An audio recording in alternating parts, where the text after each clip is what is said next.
Eu vejo que a gente tem capacidade de pensar, mesmo que não tenha caixa.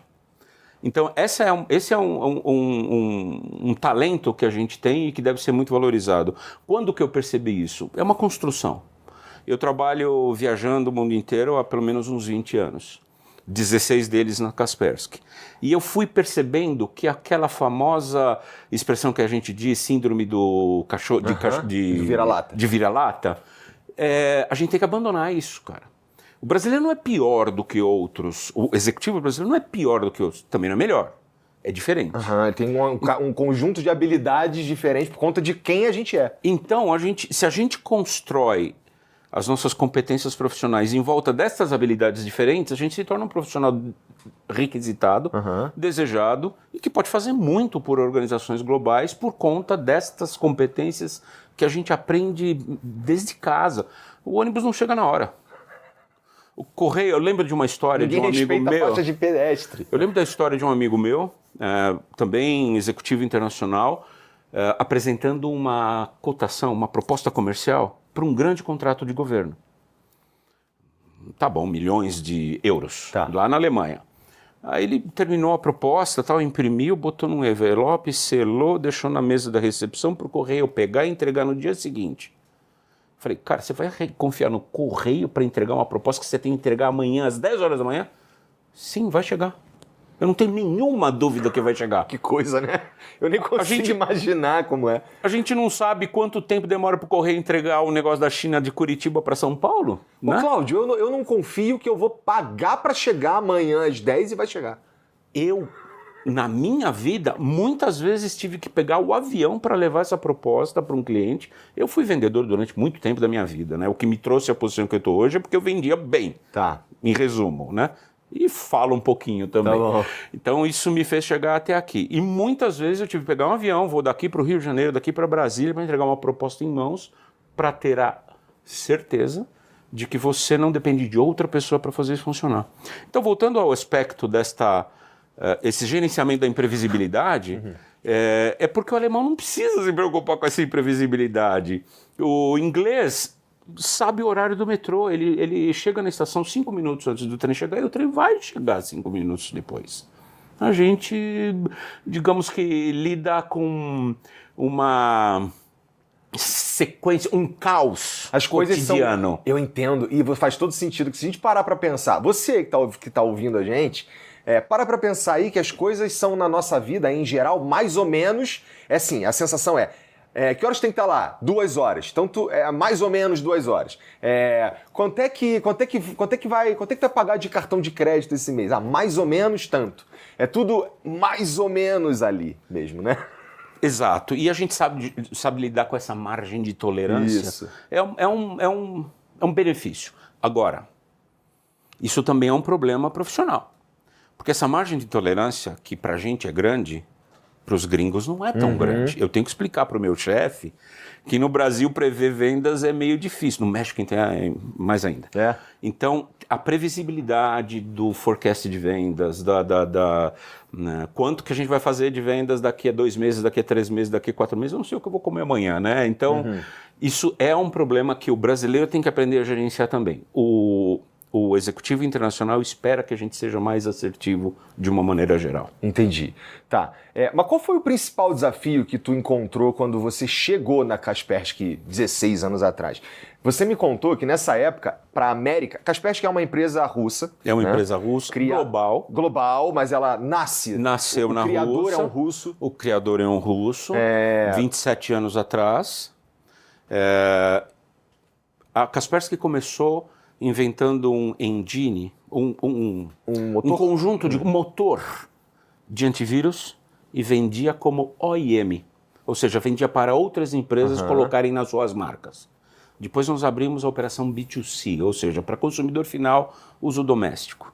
Depois nós fomos para SMB, Small Medium Business, médios negócios corporativos. Crescemos para enterprise, agora industrial, vamos para governo. Então a gente vai desde o usuário doméstico, que tem o nosso produto no telefone celular dele, no computador dele, até uma organização de governo com 80 mil máquinas, 100 mil máquinas, a gente vai de todo esse lugar. E o que me fez chegar Quando eu entrei na Kaspersky, tinha 6 pessoas para tomar conta da América Latina inteira. Naquela época era do México até a Argentina.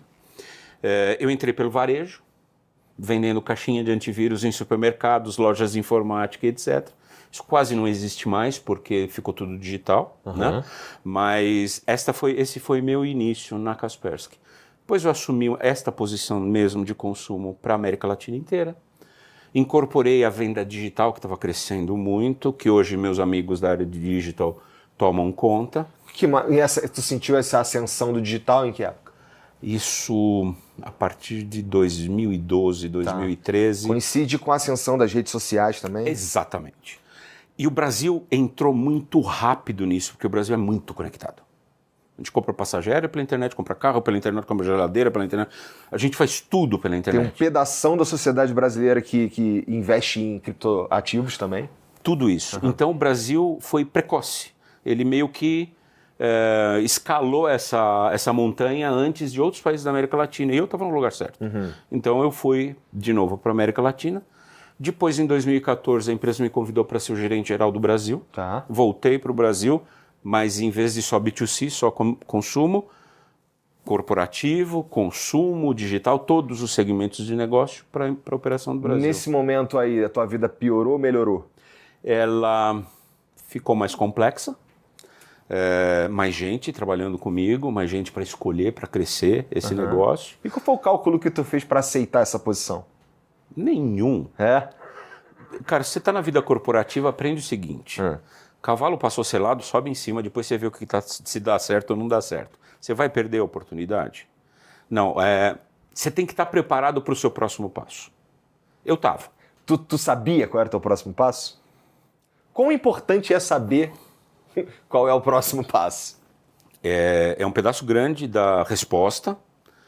Saber o que você pode fazer além daquilo que você está fazendo é importante, mas você tem que pensar que se alguém está tomando a decisão por você, você tem que estar preparado para entender que é a posição que você imaginava ou talvez meio de ladinho.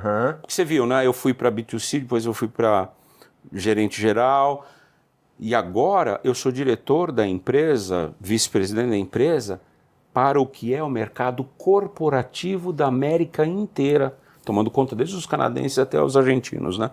Então, eu acho que uma vantagem, de novo, que o executivo brasileiro tem é essa flexibilidade de meio que se adaptando a essas coisas. É importante saber o que você vai fazer? É importante ter educação, ter conhecimento, ler um pouquinho, não parar de estudar, para montar no cavalo selado que passa na sua frente? Mas as coisas às vezes surpreendem, né? Nem tudo está sob seu controle. Entendi. Faz sentido. Então aí tu chega nessa posição aqui no Brasil, começou a lidar com as coisas que você não lidava antes, mas pelo visto funcionou. Funcionou. Pelo visto funcionou. Qual era o principal, nessa época aí, um pouquinho, quando você se torna o cara que cuida lá de cima até lá embaixo, o que era a tua meta? O que é a Kaspersky? Nessa hora, igual carioca ou paulista. Nessa hora era um objetivo pequenininho. Claudião, seu objetivo é dobrar a empresa. Só isso, dobrar a empresa. A gente dobrou. O que você fez para dobrar, então? Assim, em poucas palavras aí, deve ser difícil falar em poucas palavras, mas sei lá. Talentos. Pessoas. Pessoas, é fundamental. Eu digo, a gente está vendo o mundo esquisito que a gente está vivendo, né? É muro, é Groenlândia, não preciso dizer que é um mundo complicado politicamente, né? O que sustenta a minha empresa, eu sempre digo para os meus colaboradores, para as pessoas que trabalham comigo, são 2 pilares, entre outros, mas estes 2 são fundamentais. A gente tem tecnologias muito boas. A gente tem tecnologias que o técnico, quem conhece, fala, ninguém reconhece mais do que a Kaspersky. Ninguém me protege melhor do que a Kaspersky. Pode ser que eu não tenha o melhor marketing do mundo, ok, mas reputação eu tenho. Segundo, pessoas. Eu tenho uma equipe de profissionais talentosos na América Latina inteira, capazes de me deixar tirar férias sem eu precisar